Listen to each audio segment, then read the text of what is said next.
أي لمني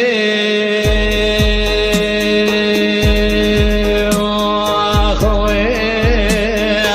ويل مني أخوي ويا غاوي الشيء يقولوا له بجد بالخيس بالموزي شمشود يا سنان بسم الله مرة بني بانا خبر ضاي نزانم شبو أشقه ومية خلوة شجريا يا خي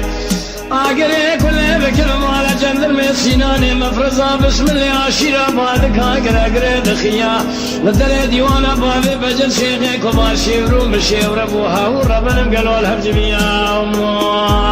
يا خي مدي بابي بجد شيخي كبار جاك سناني خلاني بحاب الرزا باقسي قولا داد مشيا أوراقي بابي بجد كدود سيقري أقري بعدك نخيا لدري حكمات السنان بسم الله ربنا نزم قدينو دايرة بدايرة يا ذكريا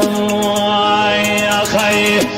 أقري كل في مال قماداني بسم الله مفرزا خيلاني كتو قلي قودم لنا ولا حسك الحافي الرزا مرة بني بالا خبر دايل دبابي بجد شيخي كبار خرا ذكريا دربكي بدس فرداني بدنا بابي بجد شيخي كبار جنيازي بابي بجد آبي نماكينا بري غيدان الشود يا حزو دمال دري حكم على حزو داتاني درشي لشوقي خرخز قولوا له بجد بالخي هنقام تزانب وتوجاغي مالا بابي بجد يا مخليا يا خي شوف يا خرزي واخوي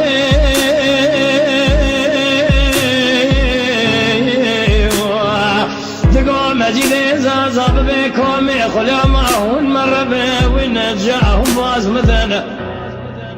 لو بار بجد شيخي كبار مقدار شويلو كتيار دي تم يعمل وبا شير حرامي نانكول يمكن ترقى جنياز بابي بجد وصوار فلكي واخر ما ينبي خوش ميري مدرا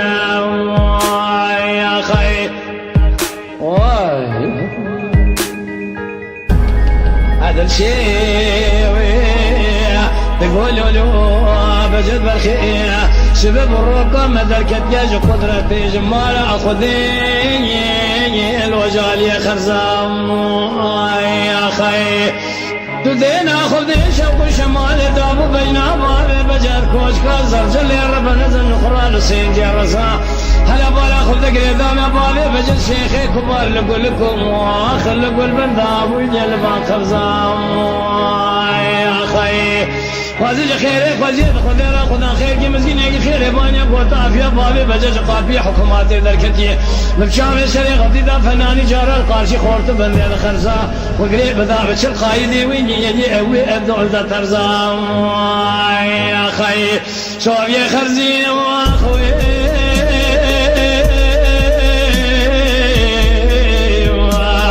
تقول مجيد زازب بكم يخلى معه المربى ونرجعهم باز مثلا لو بابي بجد شيخي كبر مقدار شويلو كتي عرضي تميام وبشير حرامي نانكوري مكن تلقى جنياز بابي بجد صواري كبي ايوا خلما ينبي خوش ميري مثلا يا خي